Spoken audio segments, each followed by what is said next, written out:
So I was sitting here editing the video that I'm going to post in the next couple of days, and it's basically a commencement speech to those of you who are graduating from high school or college in the year 2020. And in that video, I talk about some advice that I believe that we can pass down to you so that you can do the things that you're passionate about. And I will definitely post that, and that'll be online. But as I was sitting there, I got a news alert that the officer in Minnesota was arrested and charged with murder. And that got me to think about you guys, since I was already sitting there thinking about you.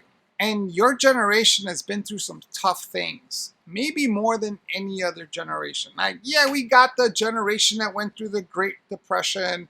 We got the generation that was involved in World War I or World War II. Those are definitely things that happen to other generations. But your generation, man, your generation has been dealing with the Great Recession of 2008. So, some could argue even, what happened on 9/11. The impact of 9/11 certainly played a role in your life. You are the climate change generation, where climate change became a real thing, where the majority of you believe, rightfully so, that climate change is going to impact you in your life while you are alive, as opposed to our generation and my previous generation, which is, the world's going to die in 200 years. No, your generation is going to be dealing with it now. You are the gun violence generation and the school shooting generation. You have been worried about what would happen in your schools your entire life. You've been doing live shooter drills since you were in first grade. You have been witnessing police brutality across the country for the last several years, and you have been part of that as well. And now you're dealing with the pandemic.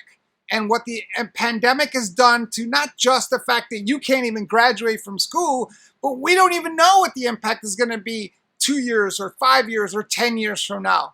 These are all the things that your generation has been dealing with, and it makes total sense that you don't get to graduate, that you don't get to participate in that traditional thing that all of us have been able to participate in, that graduation ceremony. When you look at it from this context, it totally makes sense that you don't get that. But this is why I'm hopeful, because I believe strongly in your generation. I believe that because you've been dealing with these issues, that you are the generation that's going to change the world. That this idea that previous generations, when you were young, you're like, sex, drugs, and rock and roll. And your generation's like, what are you talking about? The house is on fire. You will solve problems. And when it comes to racial tensions and racial issues in this country, there has never been a generation that has had a clear view of those issues than your generation. You are more likely to have friends and family members that are a different skin color and different cultural background, so much more than, let's say, the boomer generation. For you, it's not this issue of like, we need to fix them or it's us versus them. It's all of you. You are already mixed up.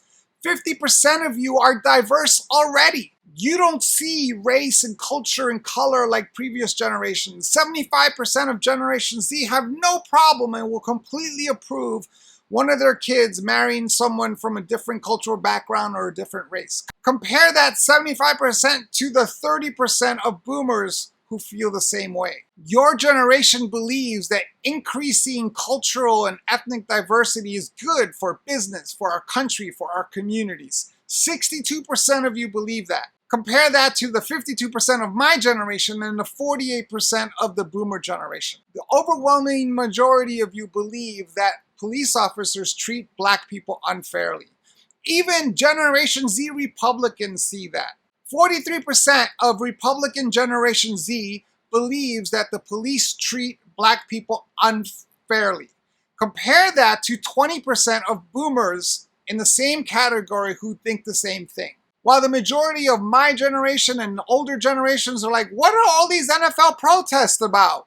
We don't get it. What are they protesting? 62% of Generation Z understands why those protests exist. Compare that to about 35% of boomers who feel the same way. And I have all my hope in you. Clearly, things get better every generation. Just a little bit here, just a little bit there.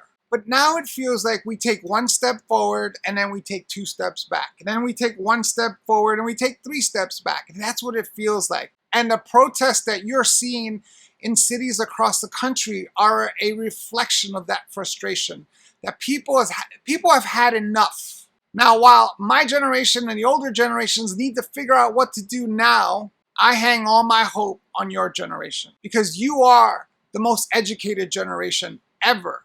You are the most diverse generation ever. And it's not that you're colorblind, but your generation is clearly closing the social and cultural gaps between ethnic groups. Clearly you are doing that.